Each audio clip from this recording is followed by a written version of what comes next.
Hi all, welcome back to our channel. இன்றைக்கி இந்த வீடியோவில் சாரீ ப்ரீ-ப்ளீட்டிங் தான் பார்க்க போகிறோம் வித்தவுட் அ அயனிங் டேபிள். ஸோ அயன் டேபிளே இல்லாமல் எப்படி பர்ஃபெக்ட் அண்ட் நீட்டாக வந்து சாரீ ப்ரீ-ப்ளீட்டிங் பண்ணலான்னு பார்க்கலாம். அண்ட் அதே மாதிரி இந்த தடவை பாக்ஸ் ஃபோல்டிங்லாம் பண்ணாமல் ஒரு ஹேங்கரில் எப்படி ப்ரீ-ப்ளீட்டட் பண்ண சாரியை வந்து ப்ளேஸ் பண்ணி நம்ம ஹேங் பண்ண போகிறோன்றது தான் இந்த வீடியோவில் ரொம்ப கிளியராக உங்களுக்காக நான் சொல்ல போகிறேன். நம்ம சேனல் எதை ஃபர்ஸ்ட் டைம் பார்க்குறீங்கன்னா மறக்காமல் சப்ஸ்கிரைப் பண்ணுங்கள், லைக் பண்ணுங்கள், ஷேர் பண்ணுங்கள். அதே மாதிரி வீடியோவை ஸ்கிப் பண்ணாமல் பாருங்கள். நம்ம சேனலில் ப்ரீவியஸாக வந்து நீங்கள் வீடியோஸ் பார்த்துருந்தீங்கன்னா தெரிஞ்சிருக்கும் sari pre-pleating, box folding, so நிறைய வந்துட்டு உங்களுக்கு டைப்ஸ் காட்டியிருப்பேன். ஸோ இந்த தடவை பார்த்தீங்கன்னா ஒரு குயிக்காக ரெடி ஆகணும், 1 ஹவரில் நான் வந்து சாரீ ட்ரெப் பண்ணணும். ஸோ அதனால் ப்ரீ-ப்ளீட்டட் பண்ண சாரியை வந்துட்டு எப்படி சேஃபாக நான் மடித்து வைக்கிறது, எப்படி சேஃபாக ஹேங்கரில் போட்டு வைக்கிறதுன்றது தான் காட்ட போகிறேன். அண்ட் அதே மாதிரி நிறைய பேர்கிட்ட வந்துட்டு அயனிங் டேபிளும் இருக்காது இல்லையா? ஸோ அயனிங் டேபிளும் இல்லாமல் எப்படி வந்து ப்ரீ-ப்ளீட்டிங் பண்ண போகிறோன்றது தான் இதில் வந்து நான் உங்கள் கூட ஷேர் பண்ணிக்க போகிறேன். அதுக்கு ஃபர்ஸ்ட் நான் ஒரு சாரீ எடுத்திருக்கேன். ஸோ இந்த சாரீ தான் நான் வந்துட்டு ப்ரீ-ப்ளீட்டட் பண்ண போகிறேன். உங்களுக்கு எந்த சாரீ வேணுமோ நீங்கள் எந்த சாரீ வேணாலும் எடுத்துக்கலாம். இன்கேஸ் காட்டனாக இருந்தாலும் சரி, பட்டு சாரியாக இருந்தாலும் சரி. இப்போ நான் வந்து டேபிளுக்கு பதிலாக இந்த ஹேங்கர் தான் யூஸ் பண்ண போகிறேன். ஸோ இந்த ஹேங்கர் அண்ட் இந்த சாரீ பெக்ஸ் வச்சு தான் எப்படி வந்துட்டு இது ப்ரீ-ப்ளீட் பண்ண போகிறேன்றது தான் சொல்ல போகிறேன். ஸோ இதுக்கு வந்துட்டு தேவையானது இந்த சாரீ ஹோல்டர் கிளிப். இந்த சாரீ ஹோல்டர் கிளிப் வந்து உங்களுக்கு ஆன்லைனில் வந்துட்டு கிடைக்கிது. அட் த சேம் டைம் நிறைய ஷாப்ஸ்லையும் இப்போ வந்து கிடைக்கிது. நெக்ஸ்ட் வந்து சேஃப்டி பின்ஸ். இவ்வளோ தான். இந்த 2 திங்ஸ் இருந்தாலே போதும். ஸோ நீங்கள் டேபிள்லாம் இல்லாமல் சூப்பராக பண்ணலாம். ஃபர்ஸ்ட் வந்து நான் ஷோல்டர் ப்ளீட் வந்து ஸ்டார்ட் பண்ணிக்கிறேன். ஸோ அதுக்கு அடுத்து தான் அடுத்து நம்ம எடுக்க போகிறோம். ஃபர்ஸ்ட் ஷோல்டர் ப்ளீட்டில் வந்துட்டு இந்த மாதிரி சுங்கு இருக்கிற இடத்துல வந்துட்டு இது மாதிரி நீங்கள் ஃபோல்ட் பண்ணிக்கோங்க. ஃபோல்ட் பண்ணதுக்கப்புறம் உங்களோட ஃபர்ஸ்ட் ப்ளீட் நீங்கள் என்ன சைஸில் இருக்கீங்களோ அந்த மாதிரி செட் பண்ணிக்கோங்க. நான் ஒரு மீடியம் சைஸுன்றதுனால நான் எனக்கு ஏற்ற மாதிரி நான் கொஞ்சமாக சின்ன சின்ன ப்ளீட்ஸை தான் நான் எடுக்க போகிறேன். ஸோ அதுக்கு அடுத்து வர ப்ளீட்ஸ் எல்லாமே பார்த்தீங்கன்னா ரொம்ப சின்னதாக வச்சா மட்டும்தான் உங்களுக்கு நிறைய ப்ளீட்ஸ் கிடைக்கும்.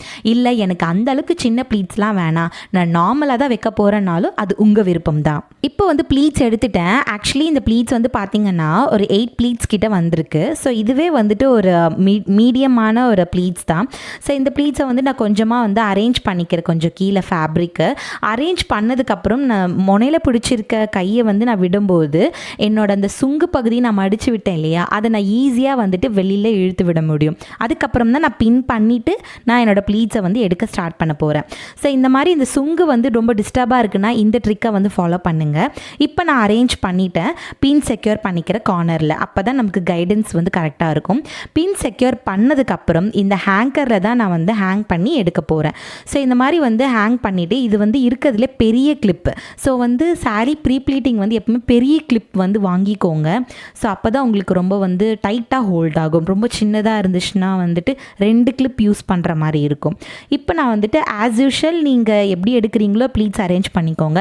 இல்லை இன்கேஸ் எனக்கு வந்துட்டு ப்ளீட்ஸ் எனக்கு அரேஞ்ச் பண்ண தெரியல, எனக்கு வெளியிலலாம் வருது, ஒன்று பெருசாக இருக்குது ஒன்று சின்னதாக இருக்குது அப்படின்னா இந்த மாதிரி நீங்கள் 4 ஃபிங்கர்ஸ் டெக்னிக் வச்சு நீங்கள் ஃபாலோ பண்ணிக்கோங்க. இது நான் என்னோடய ப்ரீவியஸ் வீடியோவில் நான் நிறைய இதை விட உங்களுக்கு காமிச்சிருக்கேன். ஸோ அது ஒரு தடவை பார்க்குறது இருந்தால் நீங்கள் போய் செக் பண்ணி பார்த்துக்கோங்க.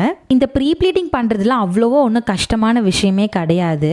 ஜஸ்ட் லைக் தட் நம்ம வந்து ஒரு சாரியை மடித்து வைக்கிற மாதிரி கொஞ்சம் நமக்கு ஏற்ற மாதிரி கொஞ்சம் ப்ளீட்ஸ்லாம் வச்சு நம்ம மடிச்சுக்க போகிறோம், அவ்வளோதான். ஸோ வந்து இது நீங்கள் ஈஸியாக நினச்சிங்கன்னா அது ஈஸி, கஷ்டம்னு நினச்சிங்கன்னா கஷ்டம். நான் ப்ளீட்ஸ் எடுக்கும் போது பாருங்கள், ரொம்ப வந்து ப்ரொஃபஷ்னலாலாம் நான் எடுக்கலை. ஆஸ் யூஷுவல் எனக்கு எப்படி வருதோ அந்த மாதிரி தான் எடுக்கிறேன். அதே மாதிரி உங்களுக்கு எப்படி அட்ஜஸ்ட் பண்ணி எடுக்கணும்னு தோணுதோ நீங்கள் அந்த மாதிரி எடுக்கலாம். ஸோ இப்போ என்ன பண்ணுறேன்னா ஃபுல்லாக ப்ளீட்ஸ் எல்லாமே அரேஞ்ச் பண்ணிவிட்டு அதுக்கப்புறம் நான் பின் பண்ணிக்கிறேன். ஸோ என்னோடய ஹைட்டுக்கு ஏற்ற மாதிரி தான் என்னோடய ஷோல்டர் ப்ளீட்ஸ் இருந்தாலே போதும்ன்ட்டு தோணும். ஸோ வந்து உங்களோட பாடி சுற்றி உங்களுக்கு ஃப்ரண்ட்டில் எவ்வளோ வருதுன்றதை உங்கள் ஷோல்டரில் போட்டு செக் பண்ணிக்கோங்க ஒரு தடவை. இப்போ வந்து பார்த்தீங்கன்னா டேபிள் இருந்தால் தான் அயன் பாக்ஸ் யூஸ் பண்ண முடியும். இப்போ என்ன பண்ண முடியும் அப்படின்னா இந்த மாதிரி அயனிங் மிஷின் வச்சு கூட உங்களோட சாரியை நீங்கள் ப்ரீ-ப்ளீட் பண்ண முடியும்.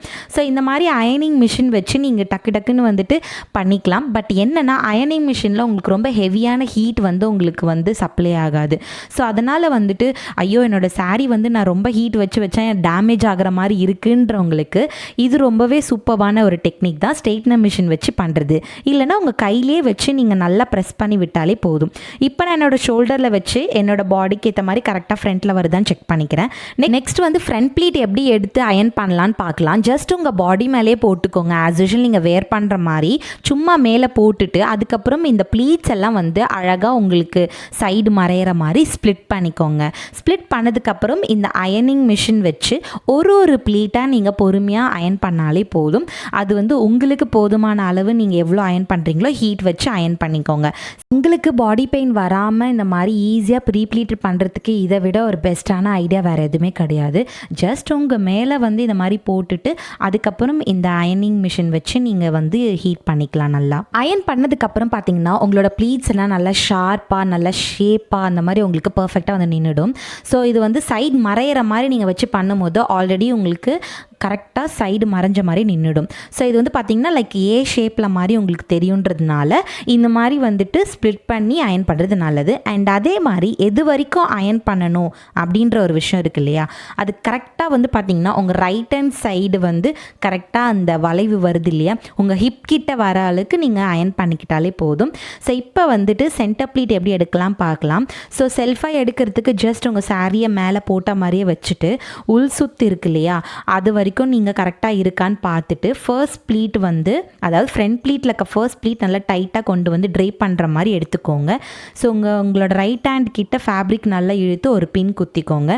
நெக்ஸ்ட்டு வந்து பார்த்திங்கன்னா இன்னொரு பின் குத்தணும். அது எங்கே குத்தணும்னா உள் சுத்து வந்து கரெக்டாக உங்களோட இடுப்பு அளவு வந்து நீங்கள் அளவு எடுத்து அதோட ஃபேப்ரிக்கை நீங்கள் வந்து விட்டுட்டதுக்கப்புறம் தான் நீங்கள் பின் குத்தணும்.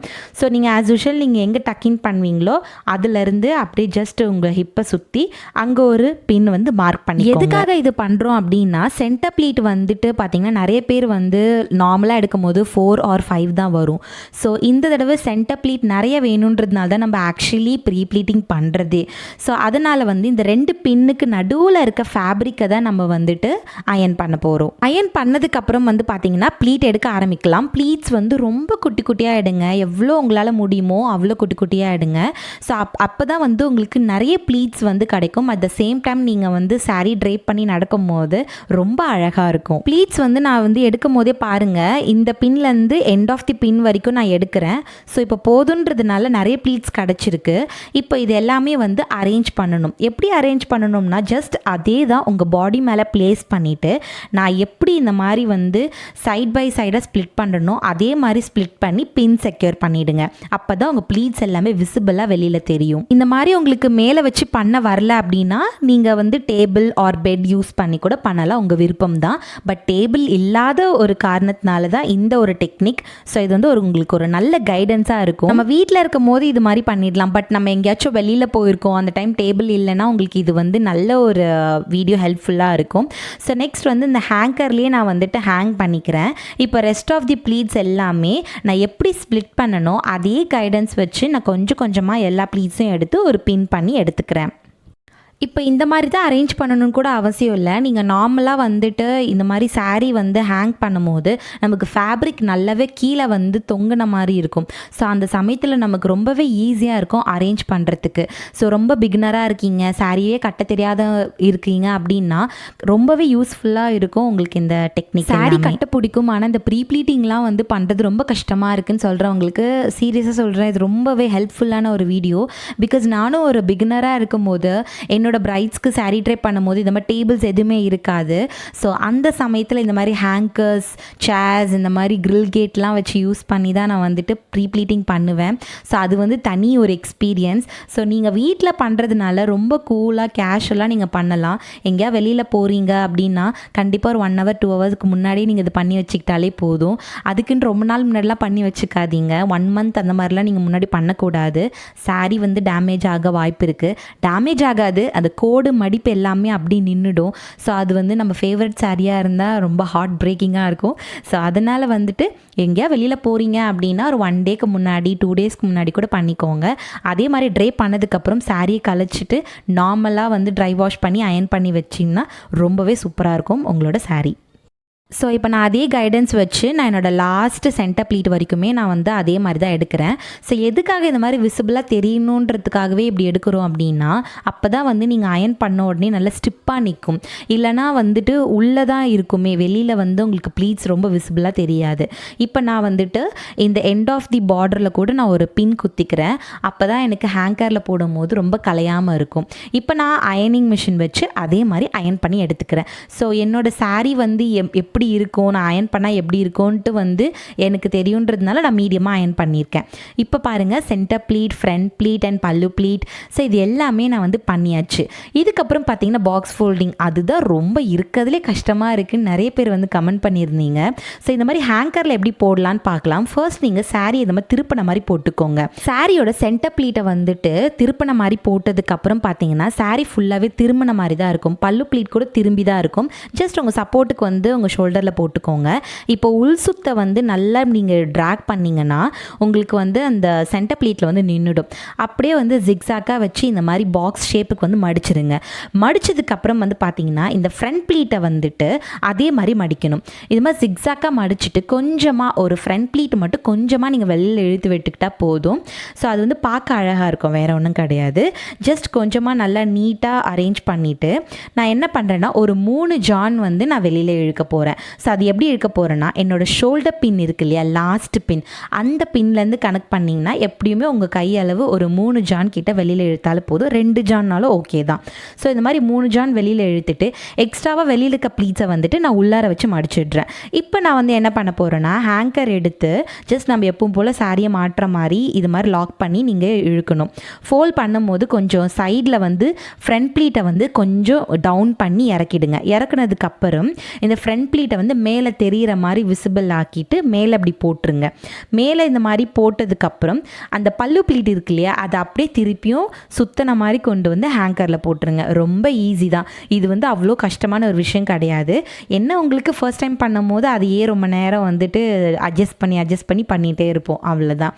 மற்றபடி நீங்கள் ஒரு அர்ஜென்ட்டாக கிளம்புறீங்க அப்படின்னும் போது இந்த மாதிரி பண்ணிவிட்டு நீங்கள் நீட்டாக அரேஞ்ச் பண்ணி வச்சுக்கலாம். உங்களுக்கு பாக்ஸ் ஃபோல்டிங் பண்ண தெரியலனா கண்டிப்பாக இந்த வந்து நீங்கள் ட்ரை பண்ணி பார்க்கலாம். ரொம்பவே யூஸ்ஃபுல்லாக இருக்கும். ஸோ இந்த வீடியோ உங்களுக்கு பிடிச்சிருக்குன்னா கண்டிப்பாக உங்கள் ஃப்ரெண்ட்ஸ்க்கும் ஷேர் பண்ணுங்கள். நீங்களும் கண்டிப்பாக மறக்காமல் ட்ரை பண்ணிவிட்டு எனக்கு கமெண்ட் பண்ணுங்கள். என்னோடய சேனலில் ப்ரீவியஸ் வீடியோஸ்லாம் நீங்கள் போய் பார்த்தீங்கன்னா உங்களுக்கே தெரிஞ்சிருக்கும். நான் நிறைய சாரீஸில் வந்துட்டு நிறைய டிஃப்ரெண்ட் டைப்ஸ் ஆஃப் சாரீஸ்லேயே வந்து உங்களுக்கு நான் பண்ணி காமிச்சிருப்பேன். ஸோ ரொம்ப பியூரான பட்டு சாரீஸ்லேருந்து காஸ்ட்லி பட்டு சாரீலேருந்து ரொம்ப பட்ஜெட்டு பட்டு சாரீ வரைக்கும் நான் பண்ணி காட்டியிருக்கேன். ஸோ இதை வந்து நீங்கள் ஃபுல்லாக செக் பண்ணி பார்த்தீங்கனாலே உங்களுக்கு புரியும். நான் நிறைய டெக்னிக்ஸ் யூஸ் பண்ணியிருக்கேன். வீடியோ ஸ்கிப் பண்ணாமல் பார்த்தா தான் உங்களுக்கு ரொம்பவே நல்ல டீட்டெயில்டாக புரியும். அதே மாதிரி என்னோட வீடியோவை இதை ஃபர்ஸ்ட் டைம் பார்க்குறீங்கன்னா மறக்காமல் சப்ஸ்கிரைப் பண்ணுங்கள். அண்ட் என்னோட இன்ஸ்டாகிராம் பேஜ் அக்கௌண்ட்டை நீங்கள் ஃபாலோ பண்ணலன்னா டிஸ்கிரிப்ஷனில் லிங்க் கொடுத்துருக்கேன், ஃபாலோ பண்ணுங்கள். ஸோ கிளாஸ் டீட்டெயில்ஸ் அது எல்லாமே நான் அதில் வந்துட்டு உங்களுக்கு போஸ்ட் பண்ணுவேன். ஸோ இந்த மாதிரி சாரீ ப்ரீப்ளீட்டிங் மாஸ்டர் கோர்ஸ்லாம் நீங்கள் கற்றுக்கணும், bridal course and bridal enquiries எதுனாலுமே நீங்கள் தாராளமாக காண்டாக்ட் பண்ணலாம். என்னோட காண்டாக்ட் நம்பரும் உங்களுக்கு நான் டிஸ்கிரிப்ஷனில் கொடுத்துருக்கேன், மறக்காமல் செக் பண்ணி பாருங்கள். என்ன என்கொயரியாக இருந்தாலும் நீங்கள் தாராளமாக வந்து வாட்ஸ்அப் பண்ணுங்கள். ஸோ தேங்க்ஸ் ஃபார் வாட்சிங் ஃப்ரெண்ட்ஸ். பாய்.